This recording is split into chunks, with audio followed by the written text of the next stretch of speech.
Hey friends, it's Jasmine, and I hope that you all are doing well. Today, I would like to talk to you all a little bit about planetary magic. So planetary magic is pretty much exactly what it sounds like, right? It is incorporating these astral and cosmic bodies, the planets, into our magic.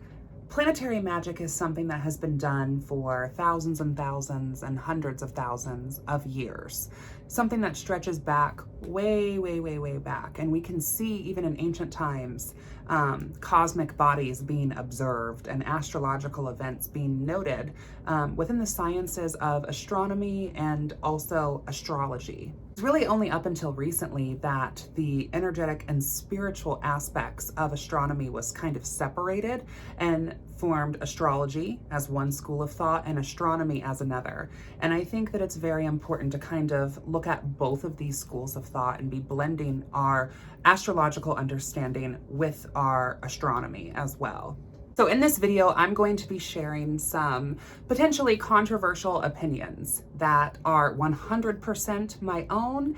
And as always, I'm going to be sharing from my path and from my practice, talking about how I personally observe ritual and do magic, how I personally incorporate planetary factors into my spell work. I personally believe that any witch who is really worth their salt will be paying attention to the cycles of the moon, the seasons and rhythms of the earth, and the natural sort of cycles of the planetary bodies as well. It is in our best interest as witches to be doing certain rituals at certain times of year. That's why there are certain rituals catered specifically at solstices and equinoxes, and that is because that is the sphere of existence that is being honored during this time of year, such as like the Wheel of the Year or the 8 Sabbats that are behind me here.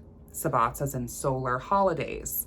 There are certain rituals and planetary factors that come into play when looking at the Wheel of the Year. Like, for example, it is not the spring equinox until we are in the first degree of Aries. It is not going to be the winter solstice until we are in the first degree of Capricorn. The fall equinox until we're in the first degree of Libra. These are constellations. These are astrological bodies that we observe, and that's how we mark these holidays. Other religions do things similarly, where they will use astral and cosmic bodies as a way to understand the divine and interpret the divine's messages. I think that not every single astrologer necessarily practices witchcraft or needs to. But in my opinion, I think that as a witch, you are doing yourself a massive disservice if you do not at least have some fundamental understandings of astrology. Now, that's not to say that every single witch needs to be an astrologer, but I do think that your craft can greatly benefit from even just a baseline amount of knowledge within astrology. And I kind of feel like not learning some basic fundamental aspects of astrology, such as our 9 planets, such as our 12 zodiacs, understanding these 4 elemental kingdoms and how the 12 zodiac kind of break down, and understanding these planets and what they represent is only going to be able to benefit your magic. Now, you don't necessarily have to go into full-on synastry or chart casting if that's not something that you are interested in. But I do think that having some baseline knowledge of astrology is just a good idea. Also keep in mind, when planetary magic was really kind of at its peak and at its climax in practice, the sun was viewed as a planet, the moon was viewed as a planet. And in traditional planetary astrology, we actually don't have what we now call the outer planets in astrology. So we did not have Neptune, Uranus, and Pluto because we were not able to see these planets at this time. Now, more modern day astrologers and more modern day planetary practitioners are going to be, incorporating those in as well. But traditionally, it was not the outer planets that was involved in planetary magic at all. If you are interested in learning more about astrology, there are tons and tons of videos here on YouTube of people teaching astrology. So If you like learning in a video style format, I encourage that you check out some of these amazing free videos that are available here on YouTube.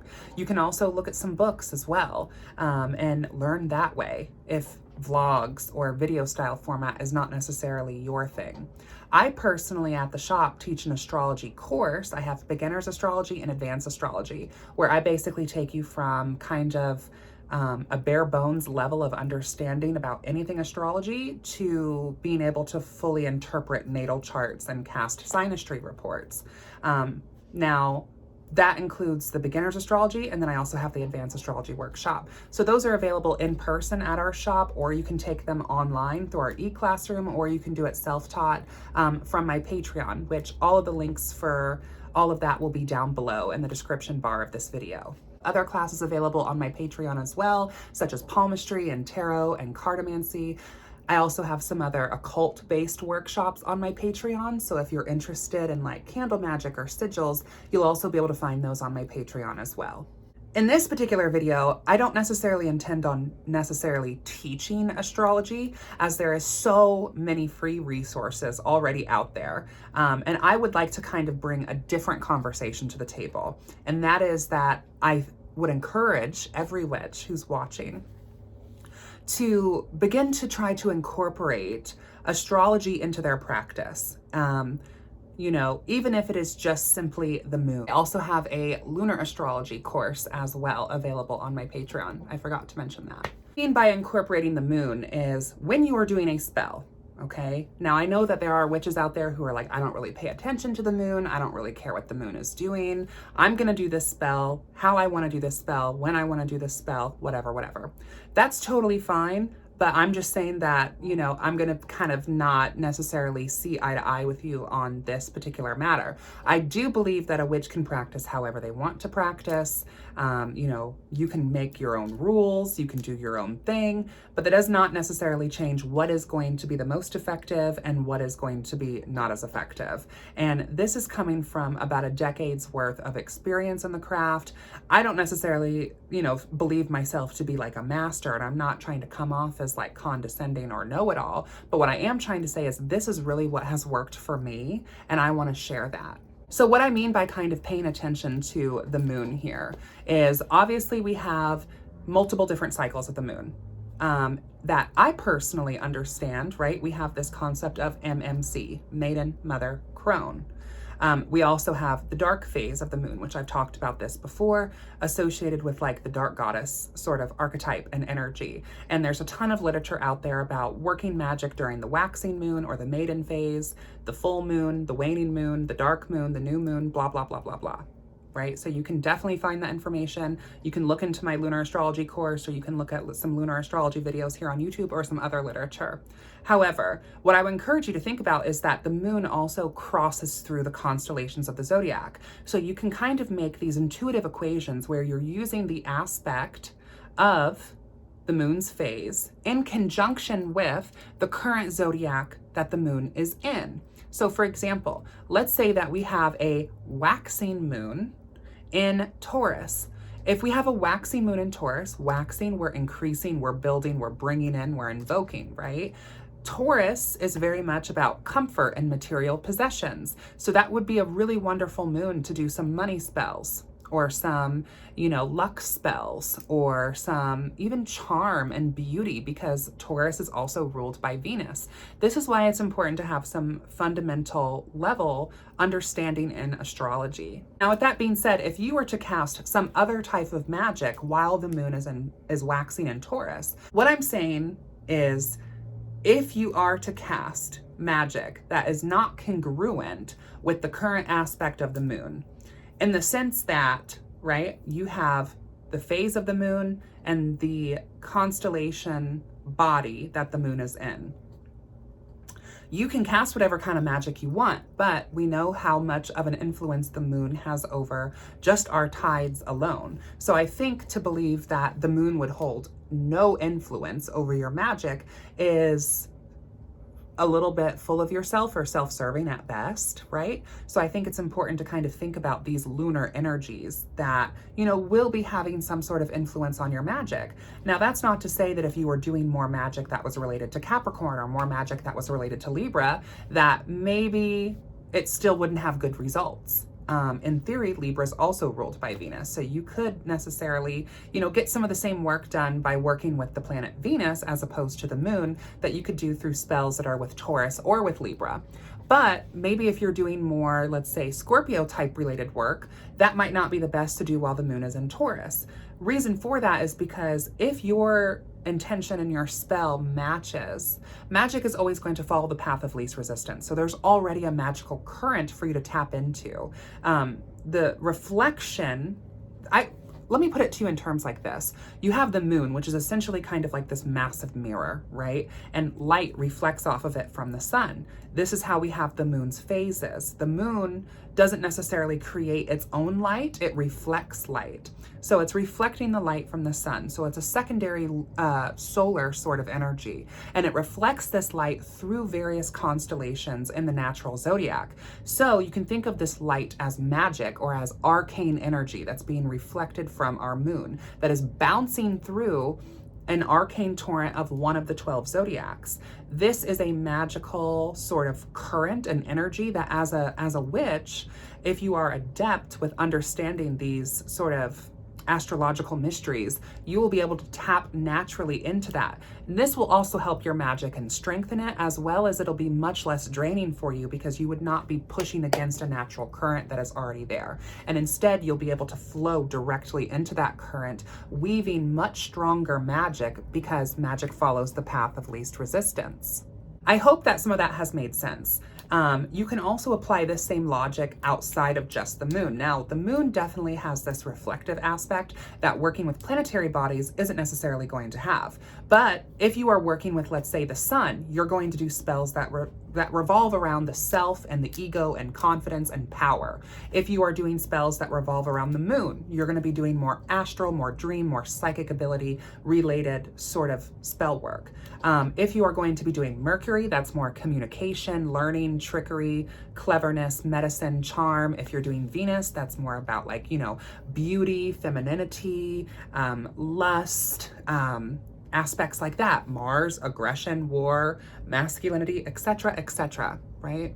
Saturn is kind of more of a restrictive, kind of more baneful, I would say. Jupiter is a little bit more benevolent, more blessing oriented. So learning about the sort of astrological correspondence of the planets is how you're going to interpret how you can utilize that sort of energy.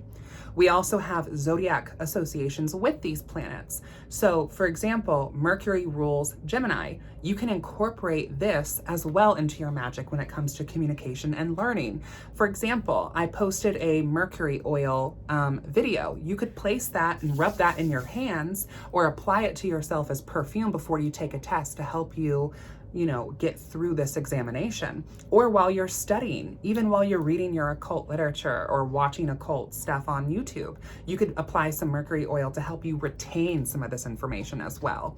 The possibilities for planetary magic are truly endless, and you can use these aspects in a folkish way, like how I gave you some examples of using planetary oil. Or you can use some of this in a ceremonial way through ceremonial ritual and magic within that ceremonial ritual by taking that Mercury oil and applying it to, let's say, spell candles and chimes, or feeding mojo bags, or applying it over to places. Create my planetary oils in a ceremonial ritual, so the magic is really infused into them in a ceremonial fashion. So even if I decide to use them in a folkish traditional sort of way, like I mentioned, putting over doorways, for example, the ceremonial magic is still incorporated into that. The ritual and the intention and the incantations were said while the oil was created. Anyways, I kind of feel like I'm rambling on a little bit here, but if you are interested in seeing more planetary magic content from me, comment down below and let me know what you think. I'm happy to make more planetary magic videos. This is definitely a part of my practice that I thoroughly enjoy, and I get a lot of questions about spell work. You know, is it right to do this? Is it wrong to do this? Blah, blah, blah, blah, blah. So I kind of wanted to like make this video to kind of put all of my thoughts in one sort of congruent fashion. And anytime you're doing spell work anyway, I believe we should always be doing some divination prior to. So I think that you should pull some tarot cards or whatever sort of divination system you need to do in order to get a clear, concise message. So if you want to do a spell, don't just jump into doing the spell work, and instead do some divination first. The divination will be able to tell you what the results of that spell will be. And if you like those results, great. And if you don't, you can kind of reanalyze how you're going to do this spell. It can also kind of tell you too, if maybe your thoughts on this spell or your intentions on this spell need a little bit more work, or if you need to rework or revamp how you're doing this. With working with the moon and magic and how to revamp some of your spells. Let's say that you really, really, really wanted to, do a money spell. Let's say that you are struggling financially, you wanted to, conjure up some money, but the moon is currently waning. And so you feel like it's going to be hard to bring something to you when the moon is waning. We're kind of supposed to be pushing things away or banishing things. Instead, what you would do is kind of do a blockbuster spell to break down obstacles that might be in the way of you and your success. So you just kind of have to creatively and artistically think about your spell work and make sure it just kind of reflects and mirrors as above, because we know that affects the so below. So anyway, like I said, I hope that you all have enjoyed this. Until next time, blessed be.